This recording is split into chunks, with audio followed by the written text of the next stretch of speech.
Halo Sobat Driver, pada gimana semua kabarnya? Insya Allah pada baik ya. Oke, ini adalah konten edukasi pertama nih di tahun 2025. Yang mana sebelumnya itu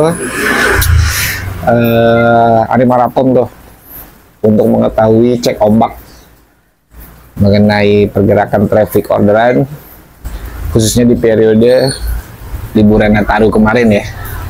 Sebelum liburan, terus liburan, tahun baru, dan setelah tahun baru. Itu gimana tuh videonya, itu ada gambarin semua.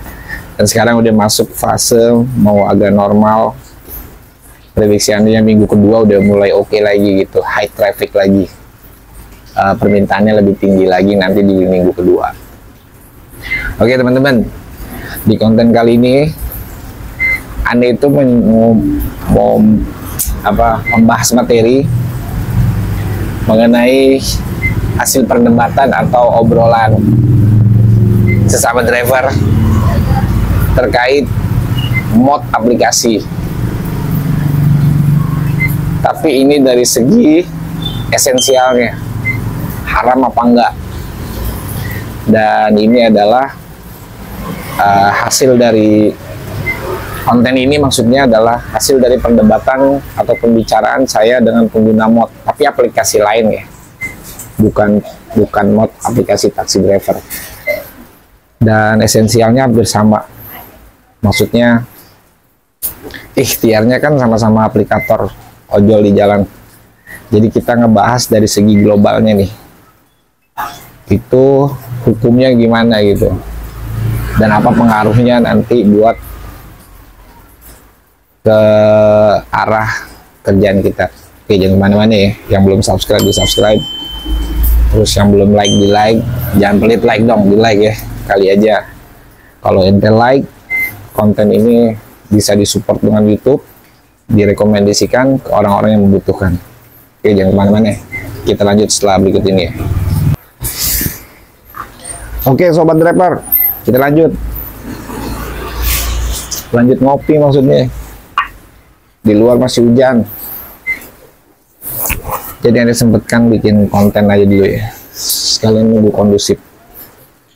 Jadi gini, sebelum konten ini rilis, Anda udah ngomong hasil percakapan atau hasil pertukaran pikiran dengan kawan ya dari aplikator lain yang pengguna mod, boleh nggak Anda upload? Dalam hal tanpa maksud untuk menilai siapa yang benar siapa yang salah, tapi lebih ke arah edukasi, nanti kalian yang berpikir. Oke, dari hasil perdebatan itu, pertama dari sudut pandang kawan saya, mod itu nggak apa-apa. Mod itu nggak apa-apa dipakai. Jadi dari sudut pandang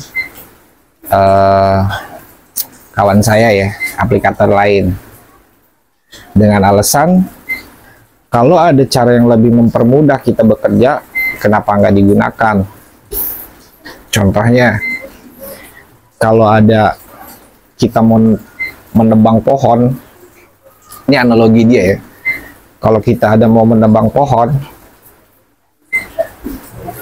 ada gergaji mesin, loh kenapa harus pakai gergaji manual yang prosesnya tuh bisa lama? Jadi seperti itu teman-teman, ini analogi dia ya.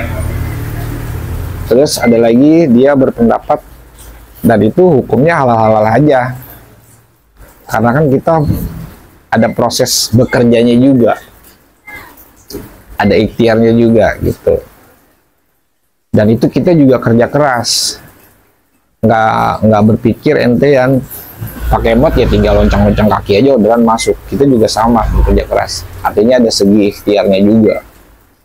Nah, ini sekilas pandangan global dari kawan Ane ya, dimana dia berpikir kalau pakai mod aplikasi modifikasi yang nggak standar, maksudnya hasil koprek-koprek dari pihak-pihak tertentu, menurut dia halal. Karena kalau ada yang bisa mempercepat kita ikhtiar jalurnya, kenapa nggak digunakan? Itu poinnya itu ya.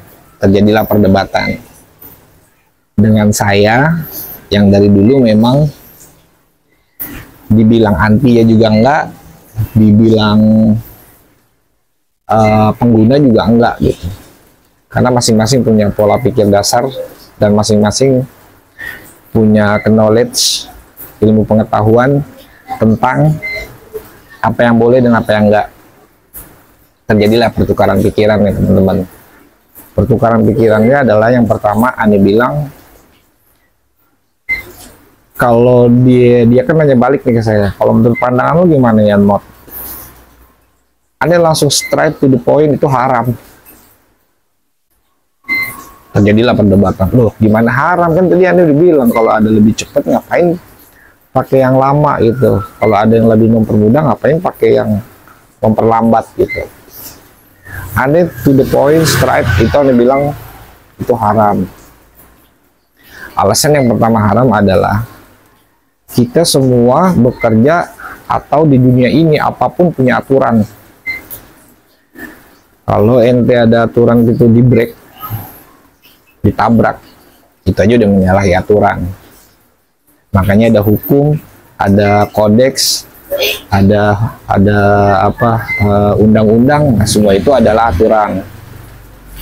Kalau ente nggak ikut aturan, artinya ini menyalahi atau ilegal. Jadi teman-teman sampai sini poinnya satu paham ya. Terus yang kedua, ada debat tuh masalah mengenai yang dia bilang kalau ada gergaji, kan tadi dia analoginya kan. Kalau ada gergaji mesin ngapain pakai gergaji serut sampai pohon itu rubuh.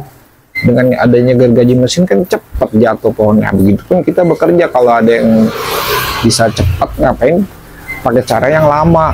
Nah, Ani kurang setuju. Oke, dia boleh menganalogikan gergaji mesin untuk nebang pohon ya. Balik lagi, di aturan perusahaan itu boleh apa enggak pakai menggunakan gergaji mesin atau gergaji manual. Kalau di perusahaan tersebut memperbolehkan menggunakan gergaji mesin, ya itu hukumnya ya nggak apa-apa, karena memang ada aturan yang jelas. Tetapi seandainya perusahaan tersebut menerapkan aturan jangan pakai gergaji mesin, nah itu artinya ilegal, gitu kan. Jadi konteksnya berbeda nih. Nah, begitupun ojol nih aplikator. Kalau di aturan setiap aplikator tidak menggunakan aplikasi selain dari sumber original, perlu dipahami nih, sumber original itu ada dua kalau di Indonesia, Google Play dan App Store, Apple ya. Nah, itu yang ilegal, yang legal, sorry, yang dianjurkan atau yang memang diberlakukan di wilayah hukum Indonesia, aplikator ya. Tiba-tiba ente pakai mod nih, berarti ente melanggar aturan dong. Kecuali di aplikasi tersebut diinfokan boleh menggunakan aplikasi yang semacam itu. Jadi sampai sini konteksnya paham ya. Ada perbedaan analogi nih, Anda berdebatkan perbedaan analogi. Jadi kalau di satu perusahaan nggak boleh menggunakan aplikasi yang dari luar sumber valid, tapi yang dipakai, nah itu aja udah ilegal. Itu satu argumen aneh. Yang kedua, segala sesuatu yang dikerjakan nggak menurut aturan, nggak bisa dibilangin dengan aturan yang ada.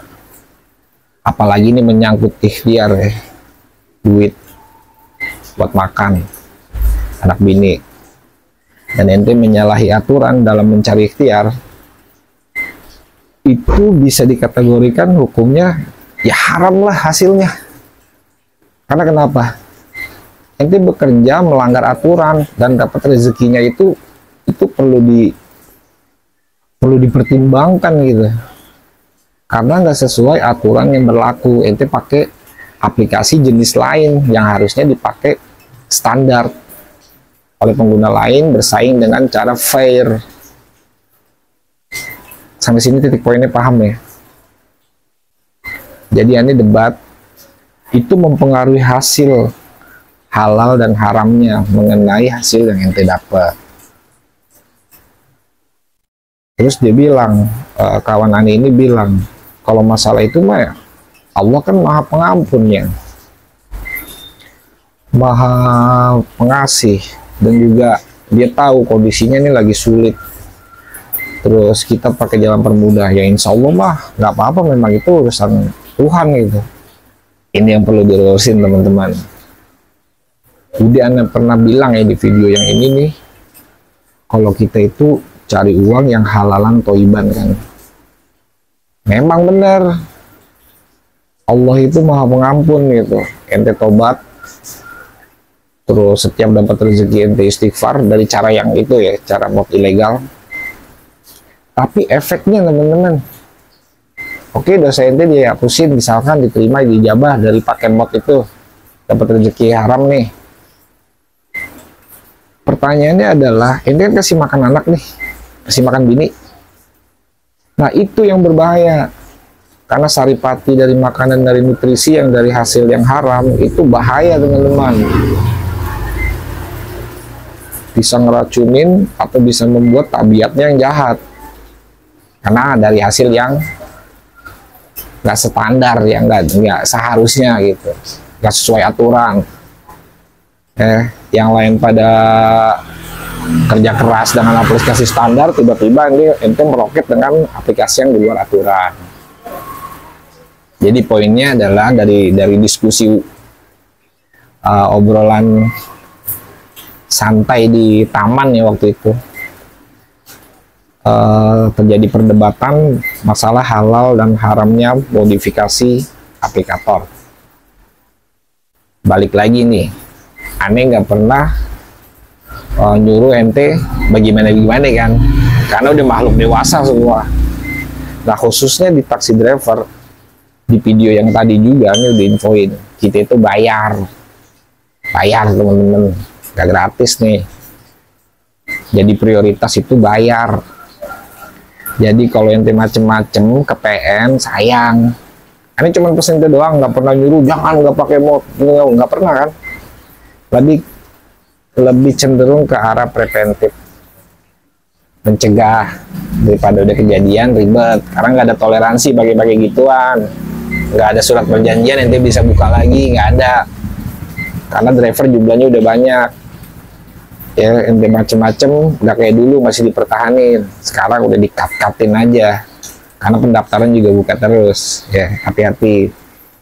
Jadi dalam konten ini Ani mau menyampaikan nih dua pandangan yang berbeda, dan sampai saat ini pun masih pakai dia, dan nggak apa-apa lumrah berbeda pandangan, tapi esensinya kita ikhtiar balik lagi cari uang yang benar buat makan kita, istri kita, anak-anak kita, biar nanti makanan yang dimakan itu bisa jadi nutrisi, pola pikir, tabiat yang bagus buat pikiran, biar jadi anak yang berguna kalau anak-anak kita, biar jadi orang yang bermaslahat di masyarakat, bukan bertabiat buruk dari rezeki haram. Terus yang berikutnya teman-teman, kebanyakan pengguna mod ini adalah bayar. Ente nyari duit bayar, udah bayar top up, udah bayar ini, udah bayar ini, bayar lagi mod. Kena PM ujung-ujungnya. Jadi aneh cuman preventif aja, ingatkan. Oke, konten singkat menunggu hujan nih, ini aja deh. Dan aneh nggak menggiring apa-apa dan nggak ada maksud apa-apa. Ini hanya edukasi. Perihal intisari, kita nyari duit di jalanan harus dengan pakai cara yang benar, yang sesuai dengan aturan. Kalau dinilai dari tilik dari syariat atau Islam, halal apa enggak ya. Kalau nggak ada batasan itu bahaya. Contohnya banyak koruptor, contohnya banyak lagi tuh maling-maling yang nggak jelas ya teman-teman nih. Jadi semua ada aturan, ikutin aturannya, belajar, terus beradaptasi dan terapkan cara mainnya, insya Allah cuan dan bisa bertahan. Oke, konten singkatnya itu aja kali ini, semoga bermanfaat deh dan bisa dijadikan dasar pertimbangan untuk ente nih semua yang masih doyan pakai hal seperti itu ya, pakai cara instan. Tapi ingat, hukumnya bagi kita muslim ada rezeki halal dan haram. nggak ada yang abu-abu, cuma dua, halal haram. Pilih yang mana, itu jawaban ente. Haram konsekuensinya gimana, halal konsekuensinya gimana, itu pilihan ente. Oke sobat driver, sampai ketemu di konten-konten lain. Dan ini nggak ada maksud apa-apa, hanya dari menyampaikan hasil perdebatan, dan teman saya juga pun setuju ini dijadiin konten untuk pertimbangan dan penilaian kalian. Tetap selalu waspada di jalan, dan jangan lupa kita ini adalah profesi yang berbahaya ya. Bayangin ente setiap detik tuh berpapasan sama bis, sama truk, sama mobil, sama motor, dan ente juga pakai kecepatan. Jadi harus fokus dan selalu waspada. Kalau nggak crash, rugi semua. Dan ingat, tahan emosi di jalan. Oke, salam driver semuanya, semoga bermanfaat. Kalau bermanfaat di share dan like serta subscribe ya. Salam driver semuanya. Assalamualaikum. Tetap semangat 2025. Oke.